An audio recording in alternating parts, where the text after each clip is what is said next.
benefit for players that want to come here and play and get a high-quality education. But we play in the USCAA, which is really good baseball for those that don't know that.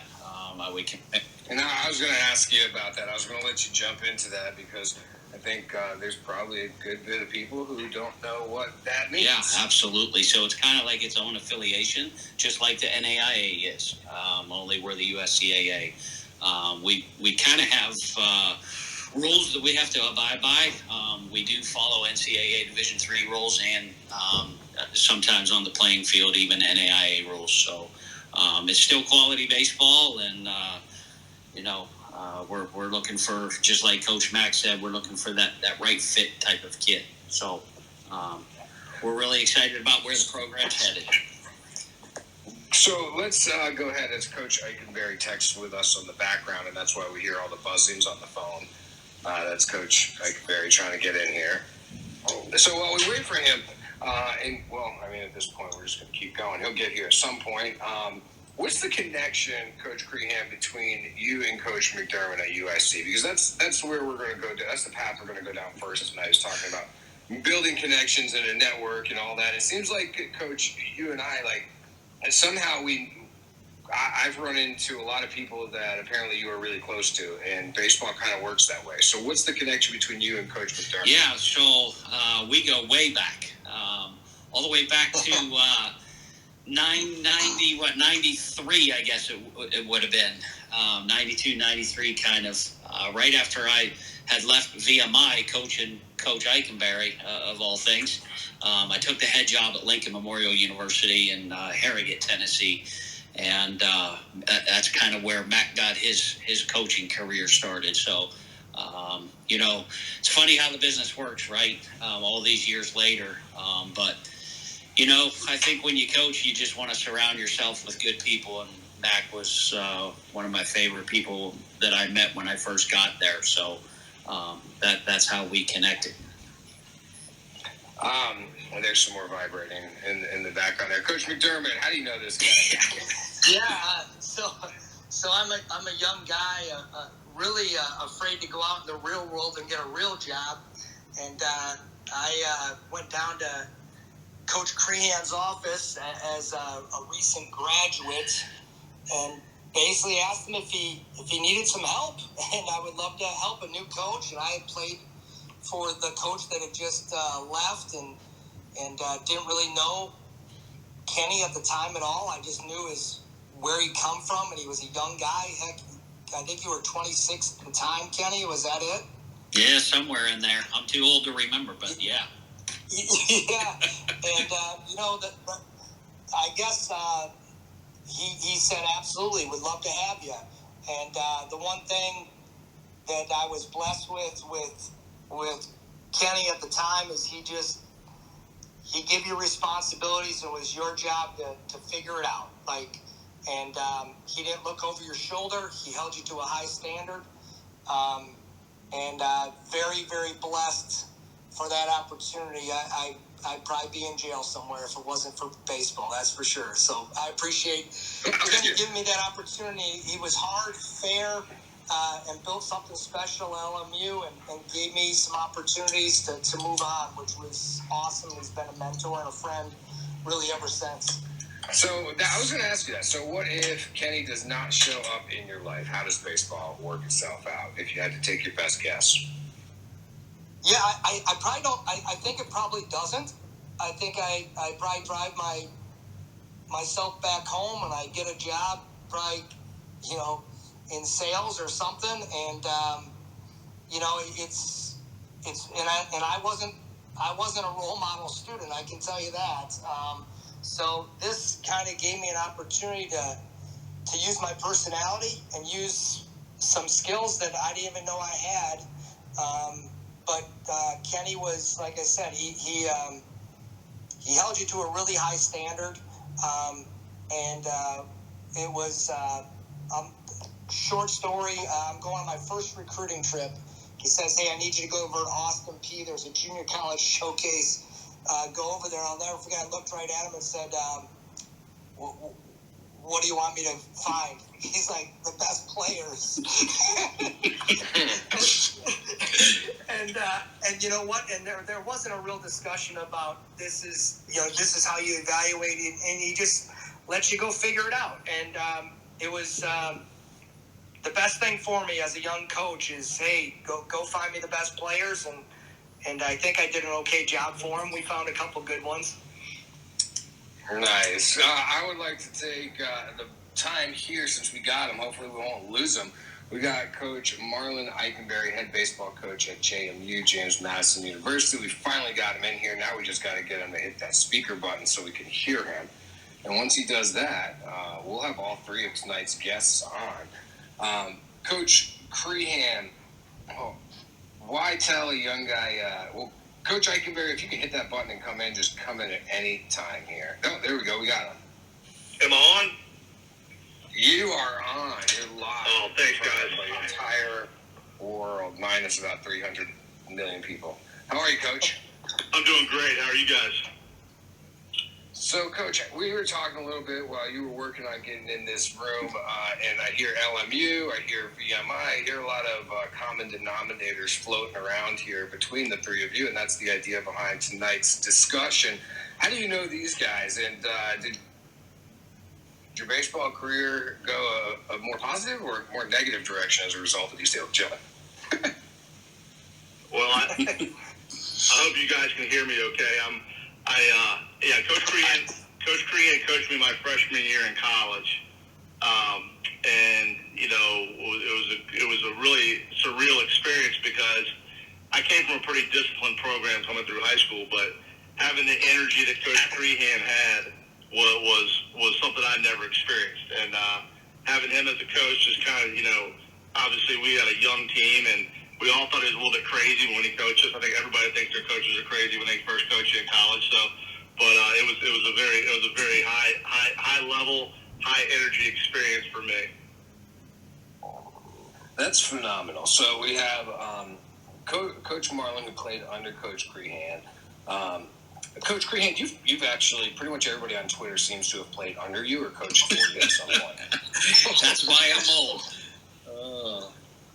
How is that possible? So how important is all of these connections? You know, are you guys just a couple of good buddies who we got on here together, or, you know, there's something much deeper here that I want to talk about for the baseball world? Well, you know what? These people are all very important people in my life, and, you know, all the experiences I'll never forget. They're memories for a lifetime, right? And I'm actually the one that's blessed to have all these people in my life, and there's quite a few out there. I'm sure there are coaches that have a lot more than I do, but yeah, I mean there are quite a few. I'm proud of every single one of them and the accomplishments that they've all made. So, well, Coach, you can hear me all right, Coach? Oh yeah. Okay, good. So, you know, you sit here today and you watch these guys and they're Division I head coaches. I mean, are you sitting back like a proud grandfather? Do you tell everybody, look at these boys? You know, I taught them everything they know. Is that how it goes? Well, I do speak very highly of them, even when they don't know that. That's for sure. Yeah, I mean, these guys are awesome. These two guys that are on this call are two of the very best in the business.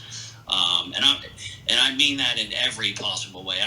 Not just baseball, but human beings. These are two fantastic human beings, and you know, if you're a young player and you aspire to play at one of these two universities, like, you know, if you get that opportunity, God bless you, and take advantage of it. So yeah, these are great gentlemen.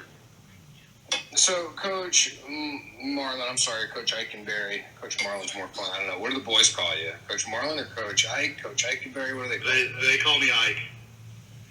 Ike, okay. We won't do that because we're not your boys. We'll call you Coach Ike. So, Coach Ike, how important is it when you're coming up to meet guys like Coach Crehan, to give you a shot, whether you're a player or a coach or whatever? Like, how important have these connections been in your career? Oh, they've been huge. I mean, you know, for the guys that the coaches that I played under, and more importantly, just being a baseball guy and being a learner, you know, that was important to me. And then circling being a head coach and having the opportunity to watch Coach Crean come back around and get back into coaching and coach at the level he's coaching at. It was really important to me to reconnect and more importantly, just continue to learn. So let me ask you, Coach McDermott.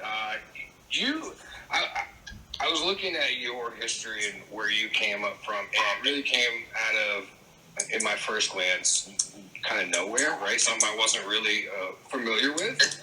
Right. And you worked your way up kind of through the ranks. Take me through, without giving everybody along the way credit, take me through your stops and kind of what was the key moment of those stops to lead to the next moment?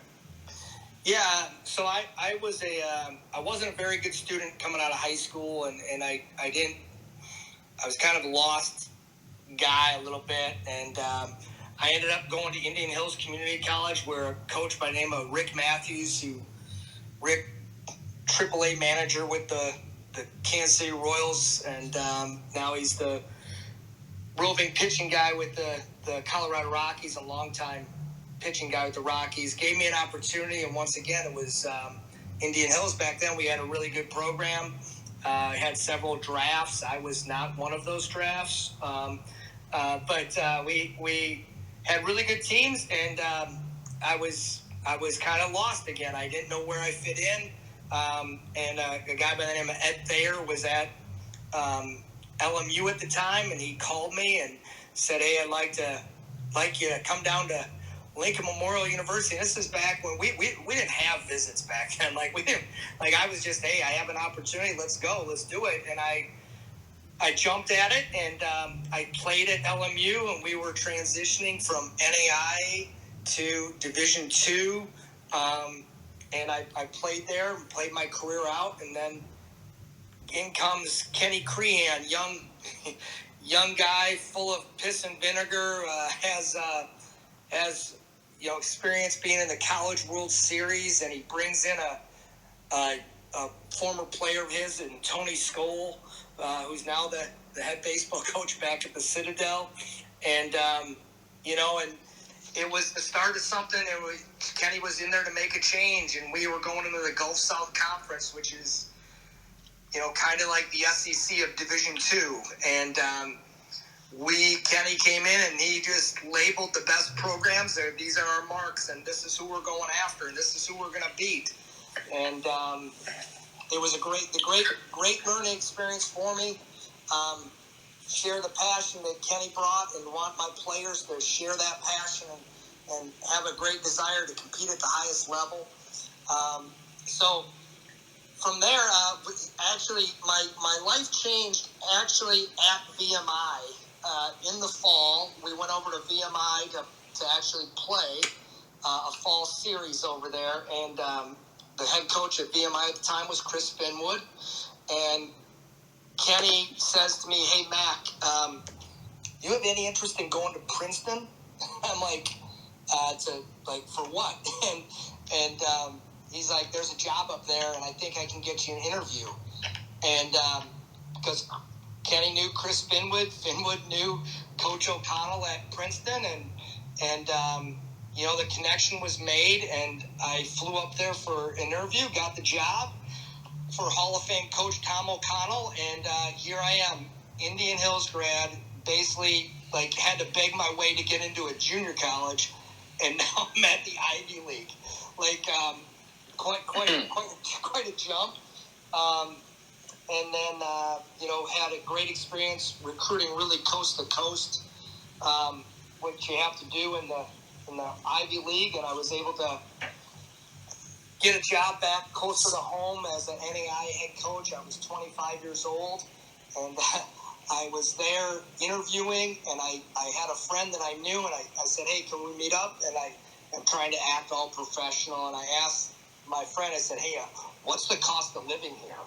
And he's like, "All I know is I can tell you it's like $4 for a pitcher of beer."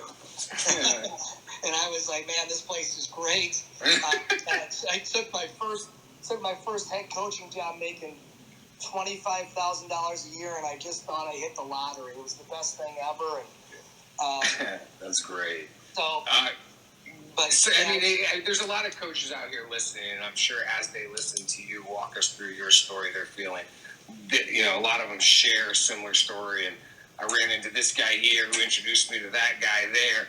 But then on the flip side of that, it's really hard to make connections for some young coaches as well. So I want to shift to Coach Eikenberry for a second.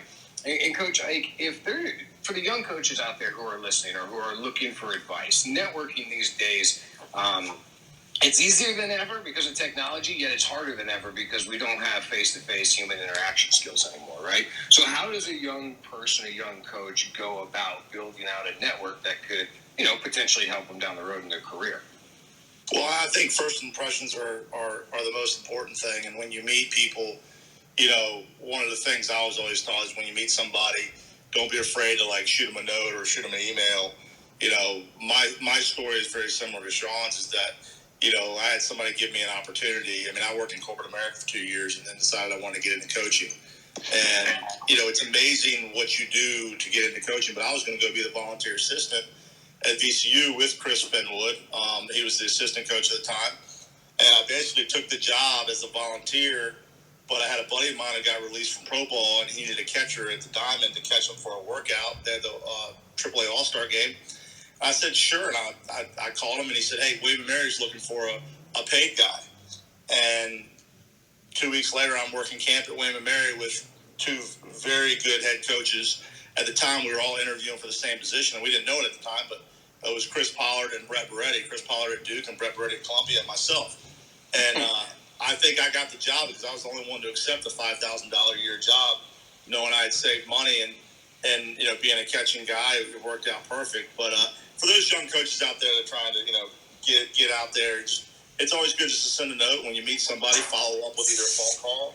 And then, I met a lot of my friends and close friends working camps and doing speaking things that are not necessarily easy, but, it was those relationships last forever. And it's kind of ironic, that we're talking about that because I'm sitting in the parking lot outside of a guy named Coach Heatwolf's house where I went to dinner with Ben Spots, who's the head coach at Bridgewater, and a really close friend of mine who coached 15 years of college baseball named Ryan Morris, and we all went out to dinner tonight. And it's kind of ironic and apropos that we're talking about how to build relationships in baseball when you have four guys that are from different parts of the country coming back together just to go out to dinner with an old baseball guy. Loves that. Coach Crehan, what do you think of Coach Ike's idea of first impressions are everything? Yeah, 100%. I definitely echo that.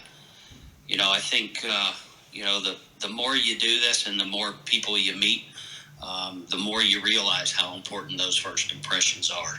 And, I highly doubt I made any first impressions along the way. I just kind of got lucky and stumbled on one opportunity to another. But, yeah, for sure, he's spot on. So what is, Coach Ike, what's the best first impression you ever got from a recruit? And I have to ask from any of you that are willing to answer, what's the worst first impression you ever got from a recruit? Oh, I think the dead fish handshake is the worst one for sure. That's kind of a no-no right away. And I mean, it's little things like looking guys in the eye.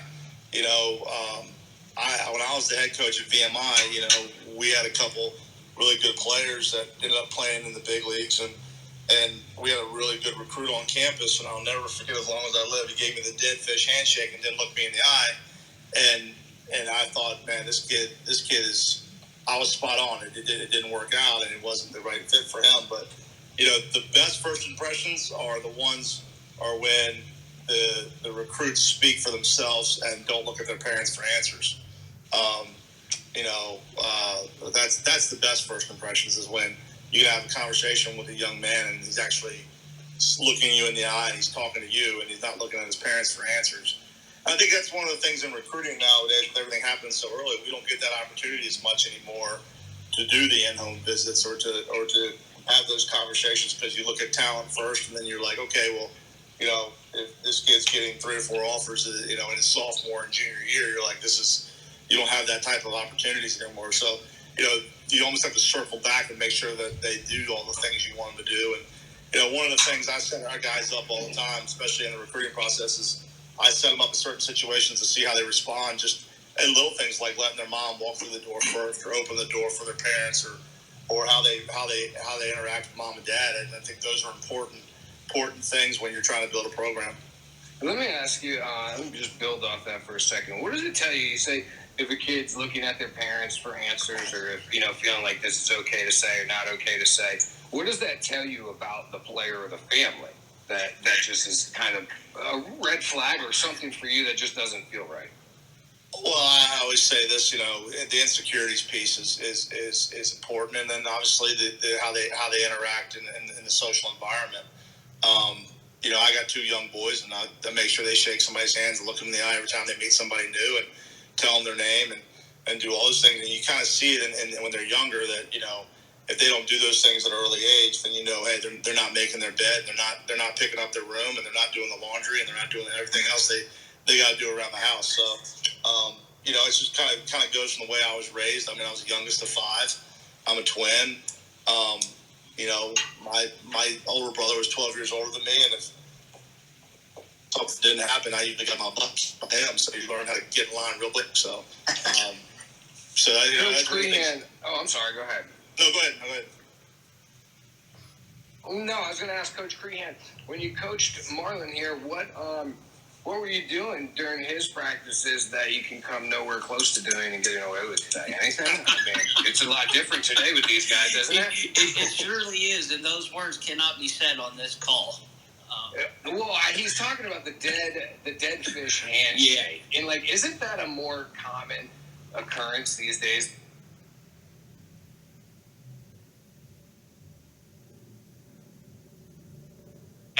Yeah. I mean, as much as things have changed, they've also stayed the same.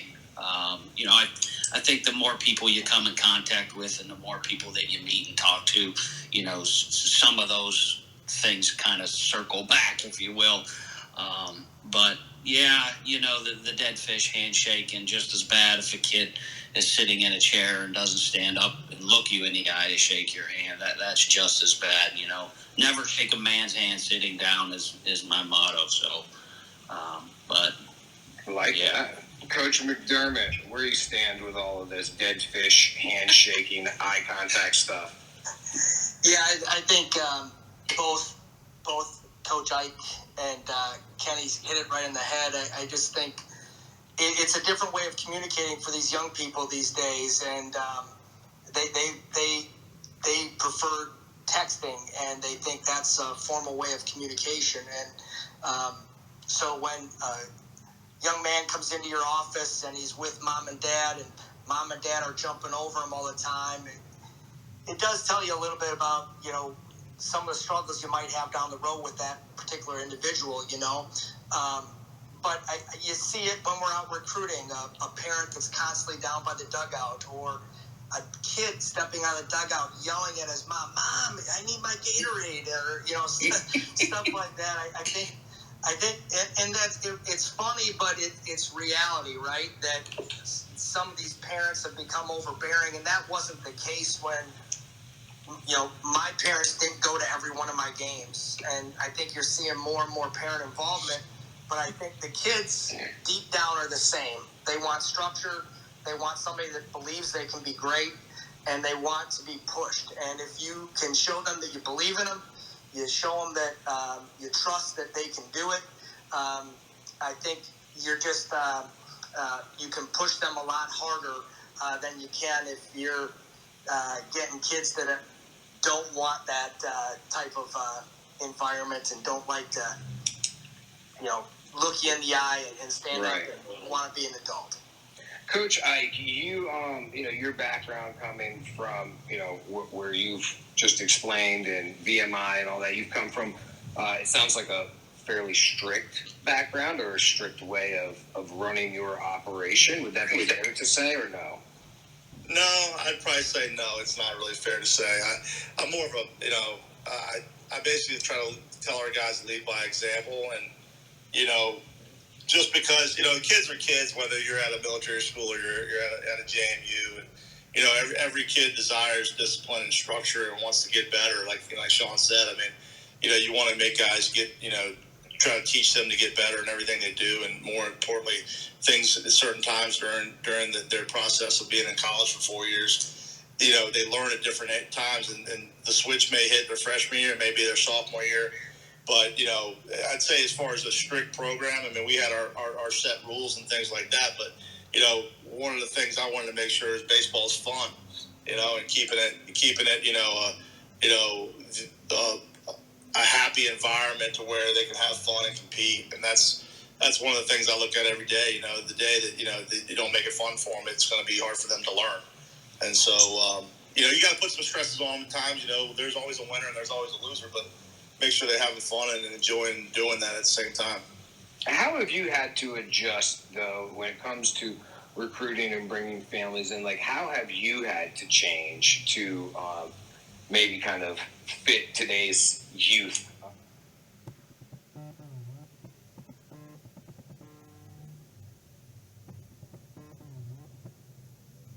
I had a recruit one time that he was singing, I don't know if you remember the song, You're My Texas Tornado, and basically singing it to his girlfriend as his voicemail. And I'll never forget, as long as I live, that I called him back and said, hey, you just committed to play Division I baseball. Take this off your phone. And he did. And he actually ended up being a pretty good success story. But the things some young kids do today, you always want to try to help them in that situation. But, I think the things I've had to do, more importantly, is just a lot of homework on guys through their high school coaches, their travel ball coaches, opposing coaches, friends of friends. And I've been very fortunate to coach college baseball for 20 plus years in the same state. So there's not many people I don't know in the state of Virginia that doesn't know somebody that can tell me about some kid. Right, and that's a great point, and we can bounce this off whoever wants to jump in. As we talk about connections and guys making their way along in their personal coaching careers, from a recruiting standpoint, recruits, that saying that somebody knows somebody or somebody's always watching, it really is true because of that web that is there in baseball of everybody being connected. How much do you guys, and again, I'll open this up to anybody, how much do you guys rely on those connections to evaluate potential recruits and maybe even pursue guys because of those connections and what they see and say? Yeah, you know what? This is Kenny. I'll go, and it might be even a little bit more relevant where I am, simply because we don't have the budget to travel across the country to go see a kid and evaluate him in person. So those relationships are they're key and they're musts, right? So we have to build those relationships so that we can trust those guys if they say, hey, we got a guy for you. Like there's a lot of trust that goes into that, and we have to heavily rely on that. So maybe for us, definitely, I think a lot more, not more important than the other two guys on the call, but we just don't have the resources that they have.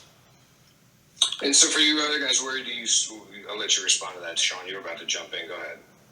Yeah, I think relationships are really important, right? Because, we're all going to evaluate the physical skills. It's finding out what makes them tick. And I think a lot of times having a network of people that you can reach out to and say, hey, what's he really like, even if it's opponents. And I also think the longer you're in it, the more people, I can trust that guy, because when he told me this and I did go out and see him, he was what he said. And we've gotten some really good players from people that have given me or one of our assistant coaches or a lead on that we didn't necessarily go see. And during COVID, holy cow, you were relying on that network pretty heavy the last 2 years. That's for sure. Coach Ike, you want to add to that? Yeah, Sean's right on. I've had some, I had an assistant coach for a few years at BMI named Andrew Slater. He's now the head coach at the collegiate school. And, we'd have to be, we call it being a snake in the grass and trying to find players in the middle of nowhere that nobody knew about. Nowadays, you can't, that doesn't happen anymore. So you gotta, talk to everybody and get as much information. And find out, like what Sean said, you got to find out what makes them tick, and more importantly, what type of person they are, and then, you know, there's really no science to what we do in the recruiting process. You know, I spent 2 stints in corporate America, and Coach Crean can say the same thing for him. There's a lot of science back there in how industries are run and how corporations are run, and how they get to be the best corporation they possibly can be. There's no science to recruiting. You just kind of make an educated guess and you hope it pans out. So that's one of the things I noticed in our industry. You got to go with your gut a lot of times. You got to go with what you see, and then you rely on those guys you trust. Coach Crehan, I have heard Coach Ike say that Sean hit the nail on the head about 3 times during this conversation, but I have not yet heard him say that Coach Crehan has nailed that yet. Is there a reason? What's wrong here? This is your former player. I think it was all the blocking drills with plastic balls in the snow. Yeah, well, let's go there. Let's go to some baseball. Oh my gosh. Go ahead, Coach. No, go ahead. No, it's all good. Coach, you were putting him through some blocking drills. Is that what he was saying? Yeah, you know, when he was younger, you know, obviously, you know, he was just a freshman that the year I, you know, had the pleasure of coaching him, and you know, we had some really interesting practices, and he's right. There were a few days that, you know, we had to go outside and practice. You know, the rule of thumb back then was if it was 27 degrees or above, we were outside.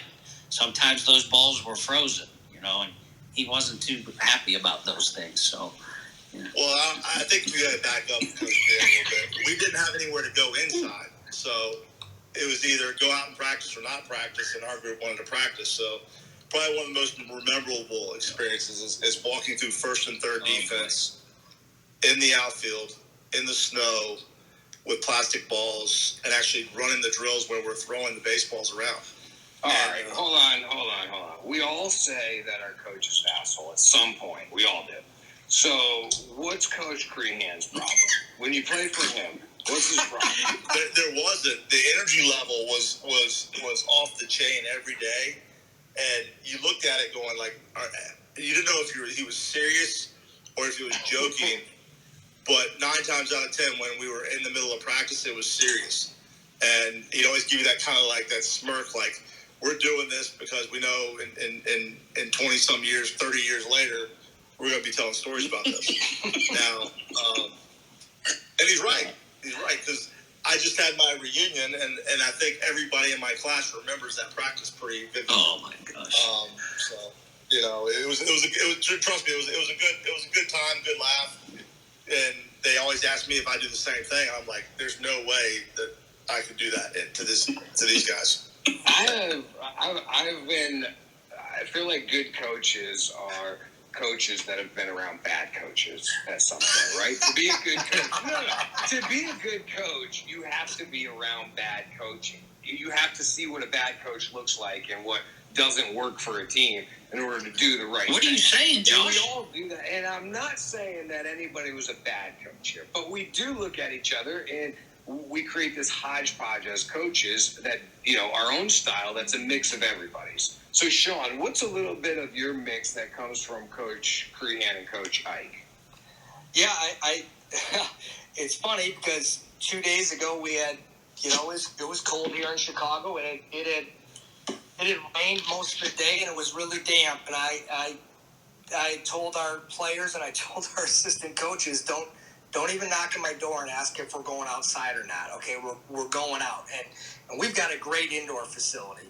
So I said, and not only are we going out, but we're going to bring the rubber balls out.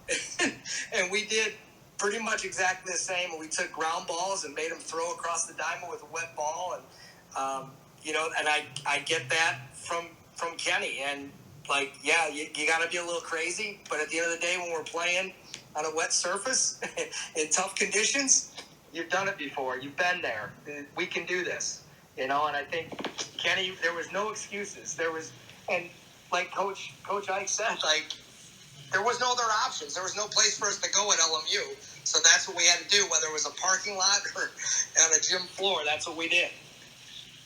Coach Ike, what did you take and not take? Don't leave out the not take part. Let us have some fun here. from Coach Crehan? What did I take and not take? Well, I took the energy. You know, the not take would be probably in the nutshell of understanding that some players will make some mistakes when they're throwing plastic balls and stuff.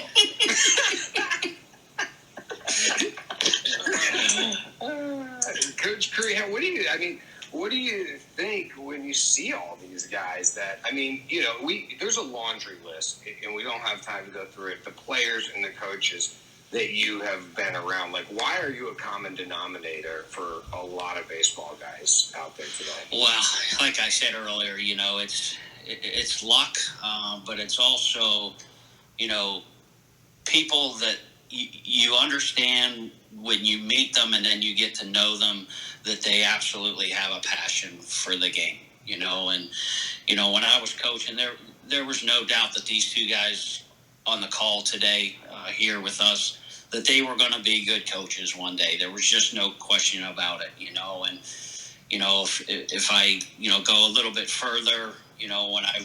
That's a lie. No, it's not. Three guys at the Citadel, I should say. Dan McDonald, Chris Lemonis, and Tony Skoll.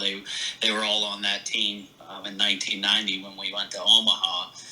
And when I got to know them really well, they all would talk about, hey, I think I might want to coach one day. Lemonis, he's a whole different story. The late Chow Port, who was the coach at Citadel, he wanted to cut Lemonis every week, it seemed like. And true story, by the way, the first time he wanted to cut him, he told me, he was a grumpy old man too, Crehan, go get Lemonis, his time's up. I said, what do you mean, coach? He's getting cut, he's done. He can't play defense. He's a liability, so go get him. He's done. So I was like, holy crap, this is crazy. This guy can hit, So I left the office. I went down to the barracks and tried to get him and couldn't find him. But when I did find him, I was like, Chris, you need to hide. He was like, what do you mean? I was like, Coach Port's going to cut you. He was like, oh, you can't do that. I was like, I know. So long story short, Chow Port did want to cut him numerous times, and I just told Chris to hide as long as he could. So, for those of you that don't know who he's talking about the head coach of the national champion Mississippi State University.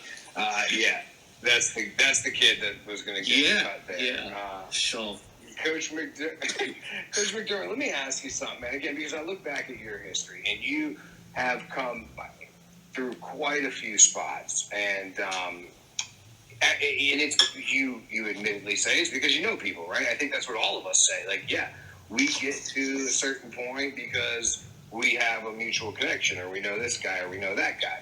But then the question becomes, because yes, I do some recruiting for some players, but I do a lot of what people don't know is I do a lot of recruiting for coaches, and I help these guys try to find jobs in the off season that I've built relationships with. And it is pretty clear how difficult it is for guys to move up in levels as coaches. So, what is this system of having connections, knowing the right guys, is it set up in a fair way to give coaches a fair shot, or like, are we just kind of in this little inner circle of people that are going to get all the jobs forever? Yeah. I do think there's guys that get jobs because their pedigree and where they play, because people are enamored. We've had several volunteers from Vanderbilt University, which have turned out awesome for us. But I just hired an assistant coach that he was a Division II coach. He coached a local travel team, and he's now he played at Virginia Tech and was a very, very good player. But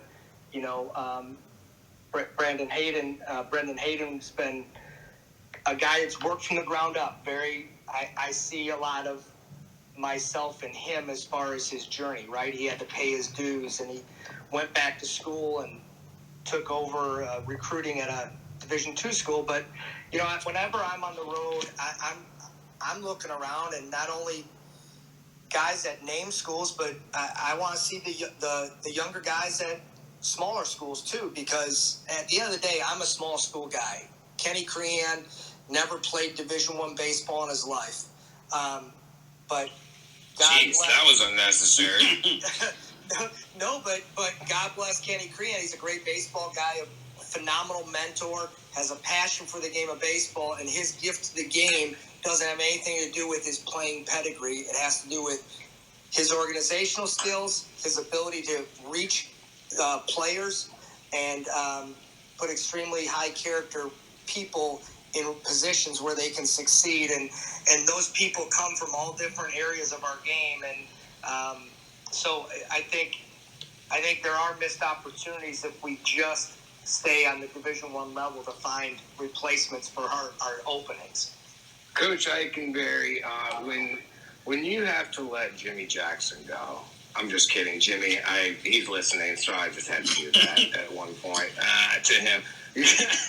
Coach Ike, but so going on Sean's point there, Coach McDermott's point, Coach Jackson and you, obviously, you love having him on staff. You guys have built a good relationship. Was there a connection to him, or did you go outside the box? And how do you go outside the box when you feel like the time is come to do that? Yeah, I've been very fortunate to have the same two assistant coaches, for the 7 seasons I've been here at JMU, and Jimmy, was a guy that I had met previously before I even thought I'd even be the head coach at JMU. But it was through my first boss, a guy named Jim Farr, who was the head coach at William & Mary, who called me and said, "You need to interview this guy, Jimmy Jackson from Fordham." And now, if anybody knows Coach Farr, he doesn't like anybody. So for him to say that was very, very impressionable. But more importantly, he didn't call me but just once. He called me like 3 times. And so as when you're putting together a staff and you're trying to figure out, okay, what's the right personality? When I got the job here at JMU, I had my schedule in one pocket, my roster in another pocket, and a list of coaches that I was thinking about hiring in my front pocket.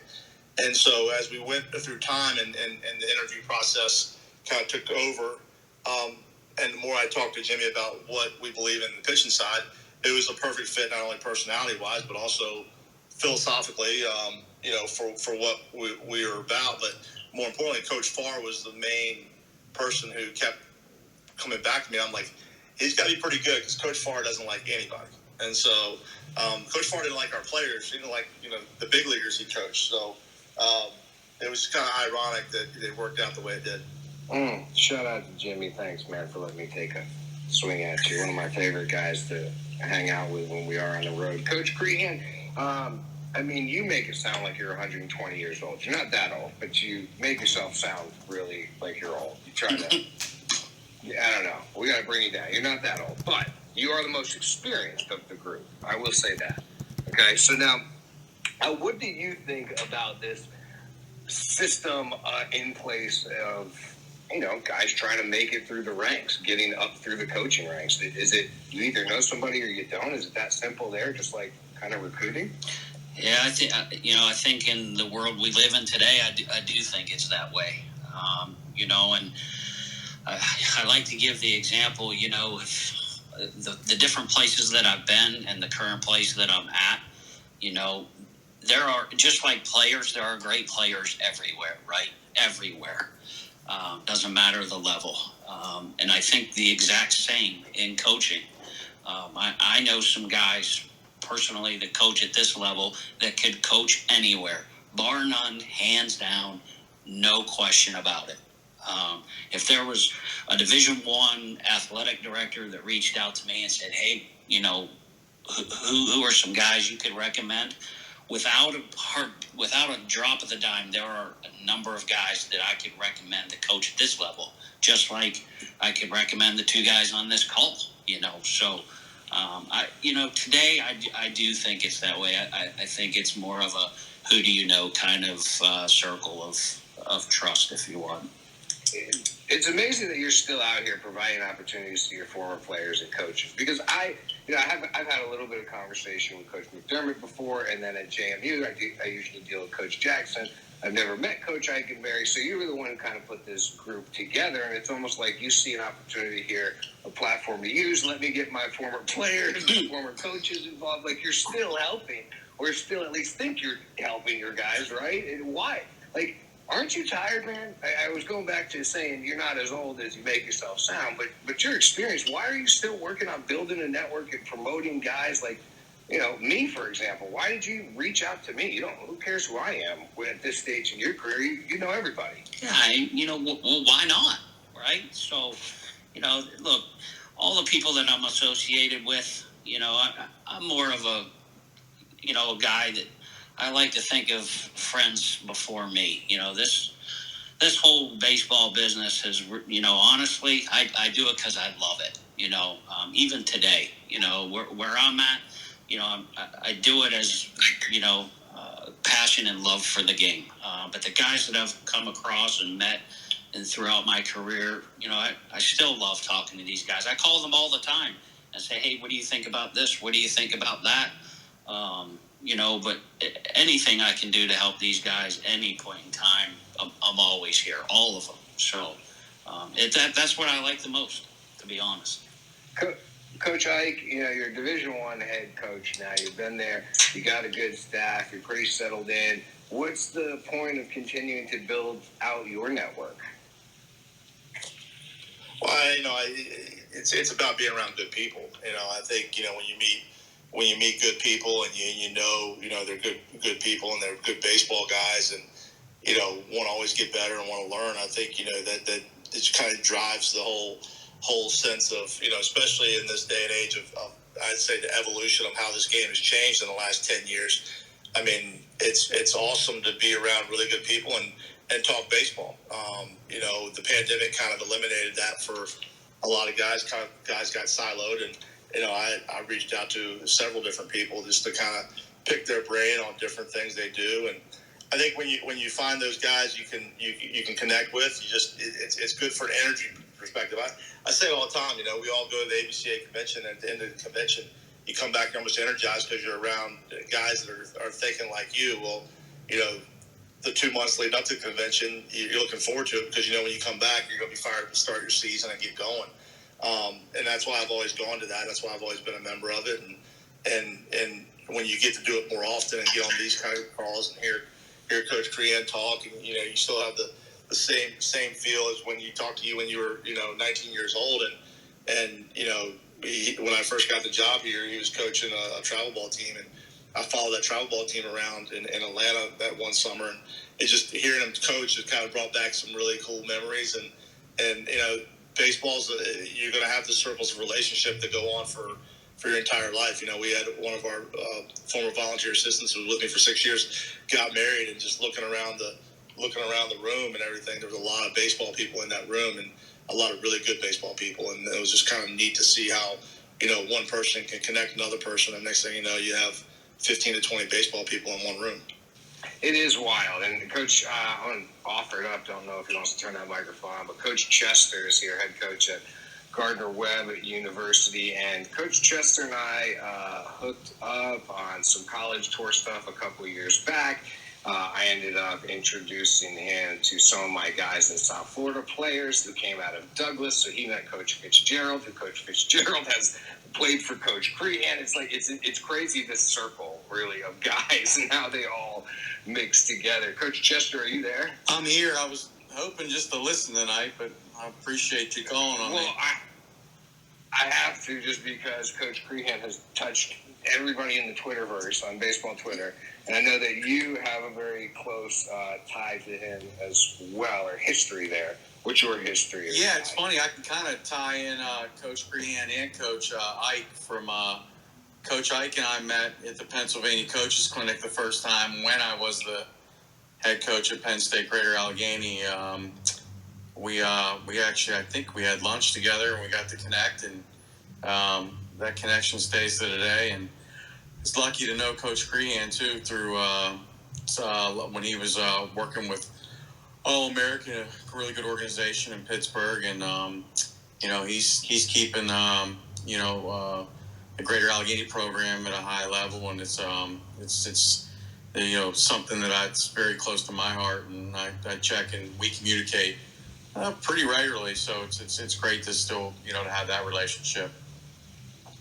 Yeah, that is awesome. Just seeing the PSUGA stuff in your office when I visited you, and then learning about Coach Crehan, and then talking to Fitz, whose players you're recruiting, and Fitz, it's just wild to me.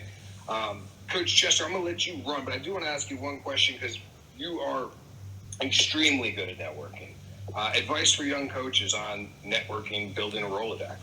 Yeah, I think the coaches on here hit everything in a good way. I mean, I think you need a great mix of, I guess what you're calling old and new. I mean, it definitely, every handshake and hello that you can make is just another piece to, adding to your network resume, and being active on social media and promoting, what you're doing as a program, promoting yourself, promoting, the game of baseball is just a big piece, and being visible and just being genuine and constantly working on developing relationships with many different people in the game. I think is just can be positive all the way around. I appreciate you chiming in here. We're going to go around the Thanks, Josh. Table here. Yeah, of course, Coach. And we'll get you on. I got an idea for you we'll have to talk about for a little show maybe. Let's go around, though, one more time here before we leave tonight's show. We'll go to Coach Mcdermott first. Coach Mcdermott, what would be your advice? What would be your advice to young guys coming up, trying to network?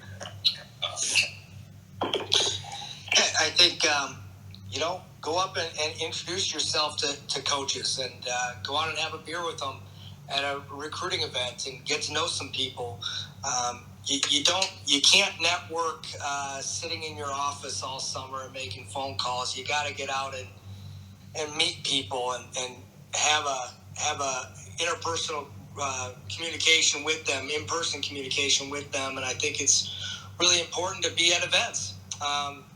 Show that you work and make that first impression by, man, every time I'm out, I see that guy working and he's talking and introducing himself, and he's connected with not only travel coaches, but other college coaches. So I think you don't get lucky sitting in the office. You have to go out and you have to work, and you have to earn your stripes, so to speak, on the recruiting trail. And I think that speaks volume for their success moving forward in our profession. Coach Eikenberry, what about kids, teenagers, recruits, and networking, and trying to network up the chain to get to college coaches? That's a difficult thing to do, but it's a necessary thing to do. How should recruits, Coach Ike, go about trying to build a network? Well, I think the biggest thing is shoot them an email, go to their camps, shoot their assistants an email. We get emails all the time to have all three of us or four of us on the email. I think it's better if you hit, each individual coach with a single email and maybe have a little bit different tone to it than just shooting four of them out to all four of us. The other thing too, I think is that, we all have camps, and I think they're really important because it shows your interest. And, we always say we want guys who want to come to JMU. So if you come to the camp, it kind of shows, hey, you're interested in our university, and then we get a chance to actually meet you and spend some time with you. Where when you're recruiting and you're on the other side of the fence, it's almost like you're at the zoo. You can see the animals, but you can't touch them. But when you come to camps, you can be on the inside part of the fence where you guys should talk to players and see how their baseball IQ is, and really more importantly, just kind of get to know them. And I think that's important for a lot of kids as they go through the process. And then also listening to their coaches that say, hey, you know what? I mean, I never thought I was going to be a Division I player. I got very lucky to be recruited by Coach Fenwood to go to VMI, and my brother and I were very lucky to go to school together and play together. So listening to those coaches and saying, hey, this is a good fit for you. I mean, my high school coach said, hey, this is a great fit for you and your brother. And it worked out that way. So I think listening to the current coaches, and there's so many coaches out there that I think can give great advice to young people, and more importantly, just to understand that, hey, these young people have to listen to this, even though they don't want to. Sometimes they have to, because they should take the advice and heed in the right direction. Love it. Audio gold coming from you tonight. We're going to finish with Coach Crehan. Coach, what do you think of launch angle? Oh my gosh, this is beautiful. Unbelievable. Oh my gosh, can I be blunt? Yeah, I please. hate Have it. you ever not? I hate it. I might be in the minority here with the other guys. I'm not sure how they feel, but yeah, I'm not a fan, to be honest with you. I'm a fan of being on time and putting the barrel on the baseball as hard as humanly possible. So I don't care, if it's 150 feet in the air or 25 feet off the ground. Hit the damn thing as hard as you can and get moving. So Well, I wouldn't have asked you that question with Coach Ike if Coach Ike didn't tell me ahead of time that you were big on launch angles and teaching.